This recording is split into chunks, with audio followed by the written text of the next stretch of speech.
تو کتاب و سنت سے مسئلہ وہیں حل کر لیتے، تو مدینے آنے کی کیا ضرورت تھی؟ اور محمد والے محمد صلی اللہ علیہ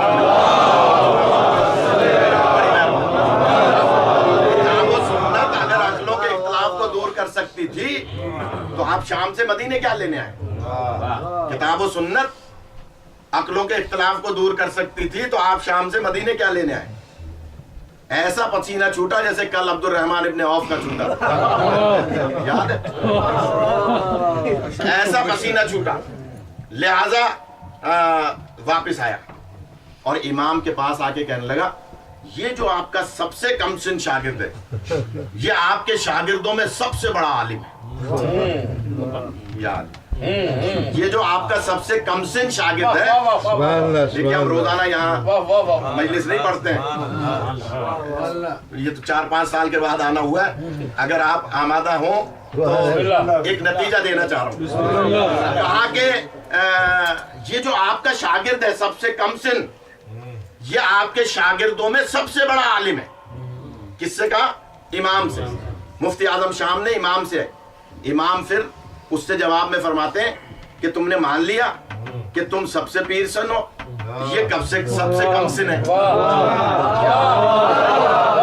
تم نے یہ مان لیا کہ یہ سب سے کم سن ہے، تم سب سے پیر سن ہو، تم سب سے بڑے ہو عمر میں، یہ سب سے چھوٹا ہے عمر میں، اور تم نے تسلیم کر لیا کہ یہ عالموں میں شاگردوں میں سب سے بڑا عالم ہے، تو پھر اللہ نے فضیلت عمر کو عطا نہیں کی۔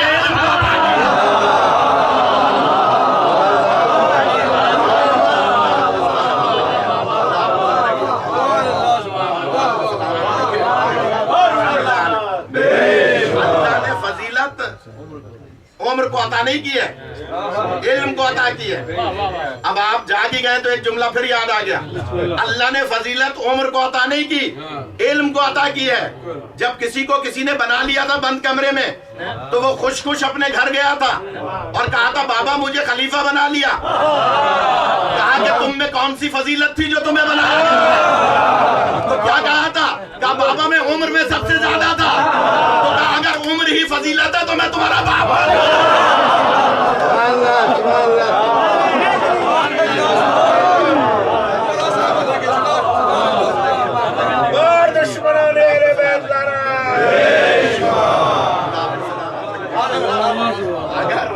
فضیلت ہے تو میں تمہارا باپ موجود ہوں، اگر یہی فضیلت ہے تو مجھے بنایا کیوں نہیں؟ تو فضیلت علم کو حاصل ہے۔ امام فرماتے ہیں کہ تم جاؤ اور میرے جا کر شاگرد سے سوال کرو، تم نے اپنی عمر کو پیمانہ بنایا تھا، اب تم نے مان لیا کہ عمر پیمانہ نہیں ہے، علم پیمانہ ہے، تو جا کر میرے شاگرد سے سوال کرو، مسئلہ حل ہو جائے گا۔ دیکھیے اعتماد امام، اب یہ پھر آیا اور کہا شام میں علیحدگی میں بات کرنا چاہتا ہوں، علیحدگی میں، یہ اور تمہارے دوست شاگرد ہم سن ہم کلاس موجود ہیں، ان کے سامنے بات نہیں کرنا چاہتا، علیحدگی میں بات کرنا۔ کہا بسم اللہ، ہم تو بزرگوں کی ویسے ہی عزت کرتے ہیں، آئیے۔ کونے میں مدرسے کے لے گئے اور لے جا کر شام نے کہا میں تم سے سوال کرنا چاہتا ہوں، مفتی نے کہا میں تم سے سوال کرنا چاہتا ہوں، شام نے کہا بسم اللہ کیجئے۔ کہا اچھا یہ بتاؤ کہ اللہ ہماری عقلوں سے زیادہ واقف ہے یا ہم خود؟ وہی سوال کر دیا جو شام نے کیا تھا وہی، تو شام نے کہا بے شک اللہ خالق عقل ہے، وہ ہماری عقلوں سے زیادہ واقف ہے۔ کہا اچھا بتاؤ اگر عقلوں میں اختلاف پیدا ہو جائے تو کون دور کرے؟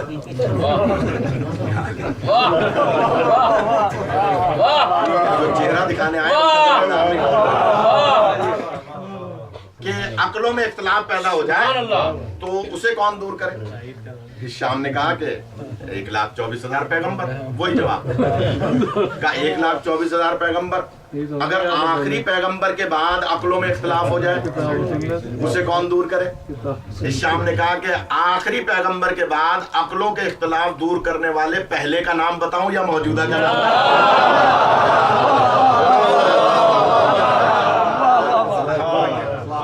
پہلے کا نام بتاؤں یا موجودہ کا نام بتاؤں؟ اس نے کہا پہلے کا بھی بتاؤ موجودہ کا بھی بتاؤ۔ اس نے کہا پہلے کا نام علی ابن ابی طالب ہے، موجودہ کا نام جعفر صادق علیہ السلام۔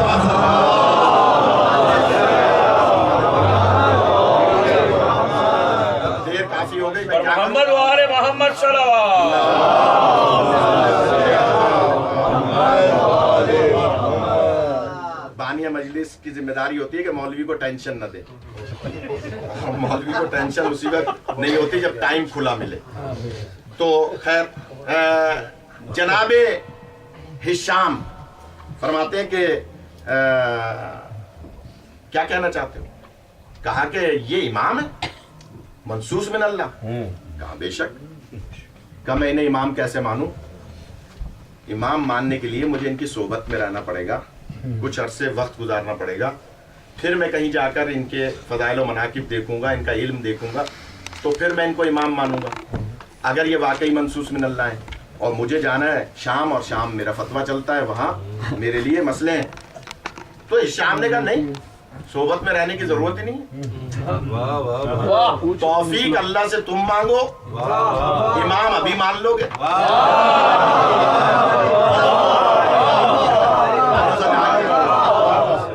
توفیق اللہ سے تم مانگو کہ واقعی تم امامت کے قائل ہونا چاہتے ہو, بلا وجہ وقت ضائع کرنے نہیں آئے, تو ٹھیک ہے میں ابھی بتاتا ہوں, ابھی چند سیکنڈوں میں امام مان لو. اور فرما رہے ایسے شاگرد ہونے چاہیے. کہا ابھی امام مان لو گے؟ کہا کیسے مان لوں گا؟ کہا توفیق آپ مانگو. تو کہتا اچھا توفیق کیسے مانگو؟ مفتی اعظم شام ہے, اللہ سے توفیق مانگنے کا طریقہ نہیں آتا. ایسے ہی مفتی ہے نا منیب الرحمان کی طرح. کہا کہ صاحب توفیق مانگنے کا طریقہ نہیں. کہا توفیق مانگنے کا طریقہ یہ ہے کہ 2 رکعت نماز پڑھو اور اللہ سے دعا کرو کہ یا اللہ اگر واقعی یہ حق کے امام ہے اور تم چاہتے ہو کہ واقعی امام کی معرفت ہو, تو اللہ سے دعا کرو کہ واقعی اگر یہ حق کے امام ہے تو مجھے ان کی معرفت عطا فرما. 2 رکعت نماز پڑھو گے, اللہ تمہیں توفیق دے گا اگر تم دل سے مانگنا چاہتے ہو. مفتی اعظم شام نے فوراً 2 رکعت نماز پڑھی اور اس وقت دل میں عہد کیا کہ واقعی یا اللہ جس کے شاگرد ایسے ہیں اس کا امام کیسا ہوگا, تو میں واقعی اگر تو نے امام بنایا ہے تو تو مجھے توفیق دے دے, چھوڑ دوں گا میں ماضی کو.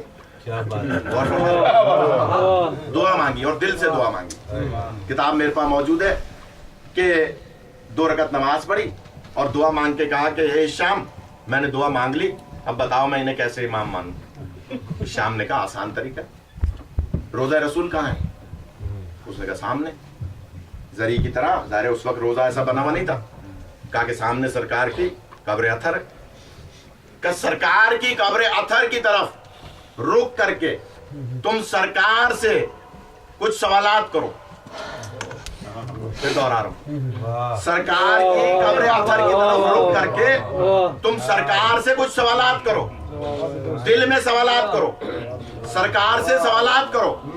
اگر تمہیں دل میں جواب آ جائے اور تم ان جوابات سے مطمئن بھی ہو جاؤ تو وہی سوالات ابھی ان سے کر لو. اگر ویسا ہی جواب دے تو سمجھ لو جانا چاہیے.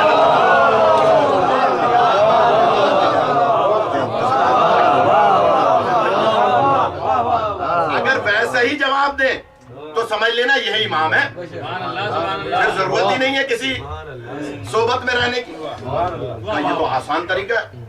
اس نے روزہ رسول کی طرف رخ کیا, خدا اس گھر میں رحمتوں کا نزول فرمائے. اس شہر میں گھروں میں اس قسم کی ذریعہ اور رضاخانہ دیکھ کر دل سے دعا ہوئی کہ روزہ رسول کی طرف رخ کیا اور رخ کر کے اس نے دل میں کچھ دعائیں مانگی, کچھ سوالات کیے اور دل میں مطمئن ہوا, یعنی اس کو القا ہوا گویا سرکار نے جوابات دیے, مطمئن ہو گیا اور کہا کہ ہشام میں مطمئن ہوں. کہا کہ پھر مولا سے پوچھ لو. یہ گیا عصا کا سہارا لے کے اور کہا یا امام میں آپ سے کچھ سوالات کرنا چاہتا ہوں. اب امام نے نہیں فرمایا کہ فلاں شاگرد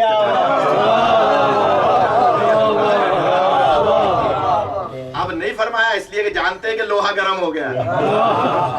شاگردوں نے اس انداز سے اس کو تیار کر دیا ہے. فرمایا کہ پوچھو کیا پوچھنا ہے. کہا کہ یہ بتائیے جب میں شام سے گھر سے چلا تھا, بہت ہی جو تھکے نہیں ہیں وہ آمادہ ہو جائے, نتیجہ دے رہا ہوں کہ جب میں شام سے گھر سے چلا تھا تو کون سا کام کر کے چلا تھا.